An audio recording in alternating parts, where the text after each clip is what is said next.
ఈ రోజు పొలానికి ఎరువేద్దాం పారా అన్నాడు నాన్న. మేము వెళ్తుంటే అమ్మ సర్ది కట్టిచ్చేసింది. ఎరువు బస్తాలను ఇక్కడున్న పొలం దగ్గర నుంచి వేసుకెళ్లాము. మామ నేను ఎత్తుతాము, నువ్వు బండిపై నుండి సదుర్రా అన్నాడు. ఫైనల్ గా లోడ్ చేసేసాము. మామ కూడా మాతో పాటు వచ్చేసాడు, ఎందుకంటే వాళ్ళ పొలం కూడా ఆ పొలం సైడే ఉంది.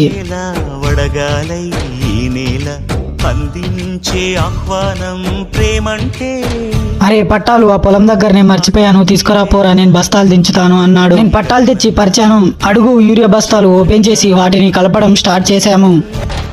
అణు అణువును మీటే మమతల మౌనం, పద పదమంటే నిలవదు ప్రాణం, ఆ పరుగే ప్రణయానికి శ్రీకారం. దాహంలో మునిగిన చివురుకు చల్లని తన చెయ్యందించి స్నేహంతో మొలకెత్తించే. ఇక కలపడం అయిపోయాక నాన్న చల్లడం స్టార్ట్ చేశాడు. నేను కూడా చల్లడం స్టార్ట్ చేశాను. అన్ని రప్పించి మాగాణి ముంగిట పెట్టే ముగ్గే. ఫైనల్ గా లాస్ట్